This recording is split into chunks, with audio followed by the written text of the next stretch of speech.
Joining me now, Molly Jong-Fast. She's a special correspondent for Vanity Fair, host of the Fast Politics podcast as well. Jennifer Rubin is an opinion writer for the Washington Post, host of the podcast Jen Rubin's Green Room, and author of the book Resistance: How Women Saved Democracy from Donald Trump. They are both MSNBC political analysts. Good morning to both of you. Thank you for being here.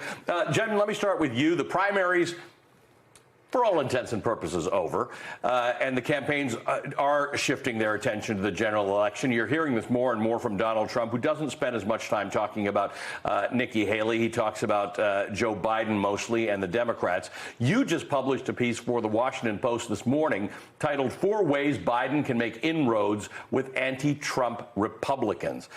Talk to me about those. Well, there are a cadre. They're not enough to win her the nomination, obviously, but there are a cadre, millions of Republicans out there who supported Nikki Haley and understood her message that Trump is a crackpot. He's dangerous and he's a crackpot. And we saw more evidence of that this weekend when his speech was filled with these inanities and really mental and verbal pratfalls. But nevertheless, there are millions of Republicans. So how does Biden appeal to them?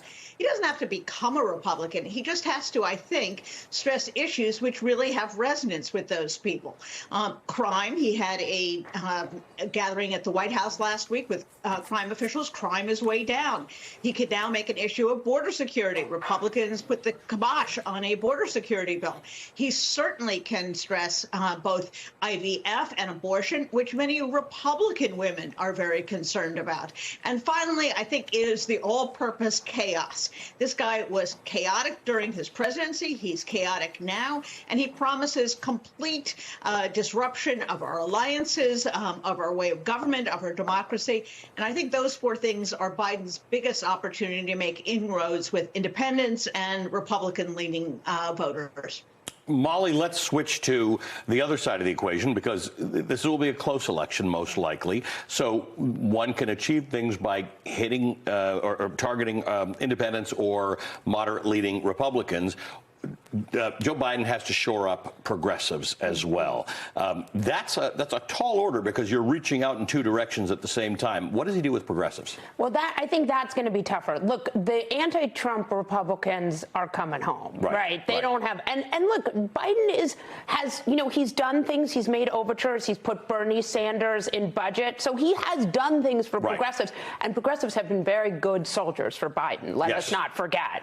But I think he is going to need to have, a come to Jesus moment, especially when it comes to a lot of the stuff in the Middle East. You have to come back for those voters. And I think, look, my sense is that in Michigan, people want to like him. They want to come back to him, because the choice is Trump, who wants to deport people on ideological basis, which is insane. So I do think Biden is the beneficiary of that. Look, this campaign is very reactive. They listen to journalists, they listen to pundits, they listen, and they tack their, they're careful. They know the stakes. So I do think they will do the things they need to do. And, we've seen this again and again. Look, I think that Biden is running against someone with 91 criminal counts. Like, that is insane. We've never lived in a time like this. And I think that's a huge advantage to Biden, obviously. And talk to me about that, Jen. The idea that if Donald Trump is convicted of anything, or these trials move forward, and whether he's convicted or not, the concept of these trials is that people will actually hear on a daily basis on the news or be reading about the actual indictments, which you can read on your own if you'd like. But polling, and I think we all have our views about whether polling is reliable or not, but the polling trends indicate that should Trump be convicted, there are voters who will move toward Joe Biden. Small numbers, there's no question, small numbers. We're talking about percentage points that are within the margin of error. But fundamentally, do you think that'll happen? Do you think a conviction of Donald Trump in any of these cases actually influences either undecided or moderate or voters, Republicans who lean against Trump? There are a large cadre of Republican voters who he literally could shoot someone on Fifth Avenue and they would still vote for him.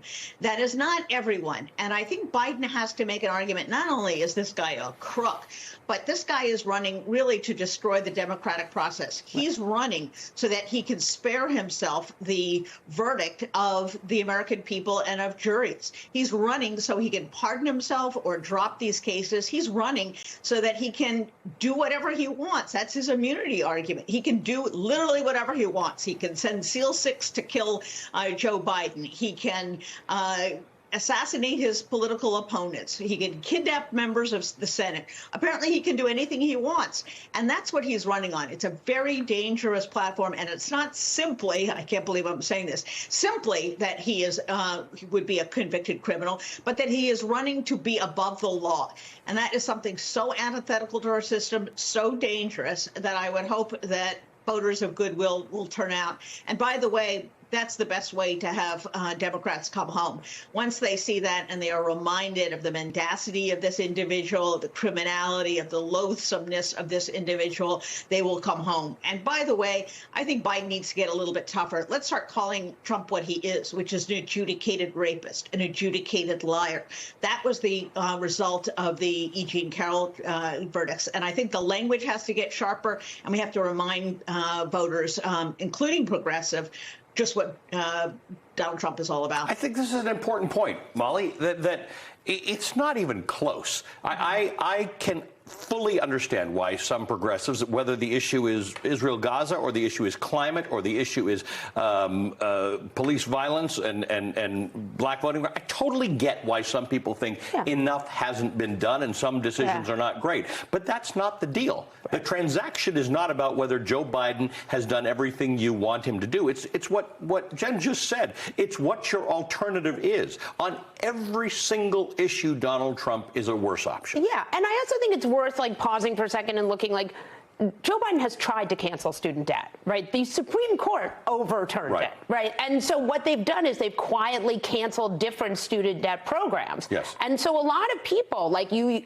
are getting their cancellation of student debt. And so that is very cool. And they have done a lot of, they've worked hard to sort of try to get around this very conservative court. I think it's worth realizing this court is really committed to trying to sort of keep those federalist ideals in place. But I would say also, Trump has a real problem, right? He has a real primary problem. Nikki Haley, he worked really hard to consolidate the base, and Nikki Haley is still getting 30, 40%, right? Those are voters that he needs to win. These are better numbers than anybody who has pursued essentially an incumbent, which is how you have to think about him, has received. And think about the ways Trump has tried to lock down the primary process in a million different ways, including removing the RNC chair. So I do think it's worth seeing. There is a lot of discontent in this Republican Party. It is not the Trump of 2016 where he's sweeping in on this vague sort of Rorschach. He's winning all the delegates at the moment, but that's an interesting point. Hey, Jen, let's talk about that for a second. Nikki Haley, there are people who, somebody said to me the other night, I'm upping my support of Nikki Haley to keep this thing alive. Well, this thing is a candidacy in which many people who support her say their second choice, if she's not the Republican candidate, their second choice is Joe Biden. So on the margins, is Nikki Haley living to fight another day good for Joe Biden? Yes. Absolutely, absolutely. And that's why many never Republicans are cheering her on. That's why some Democrats are giving to her candidacy. And listen, she is making the argument to Republican audiences what you and I and Molly have been writing and saying for months. Trump is unbalanced. He's dangerous. He's in the pocket of Vladimir Putin. And that doesn't have to resonate with everybody. It just has to resonate with some voters. And if the defection rate from Donald Trump is 5%, that's huge. If 5% of Republicans who voted for him in 2020 sit home, that's huge. It is a game of inches, not of miles. And I think so long as she maintains that argument, she is doing good for the future of democracy. I will say today, she reiterated that she was not necessarily bound by that pledge to support him. And I think it's very important that after Tuesday, she not turn around and do what all of these spineless little worms firms who are running against him did, which is turn around and endorse him. Yep. And I think if she holds to that and she tells people that they cannot support this guy, he is dangerous, that will be powerful. That is her Achilles heel. If she can get through this entire thing, win or lose, without saying that she endorses Donald Trump, even after it's over, Nikki Haley may have a future in presidential politics in this country.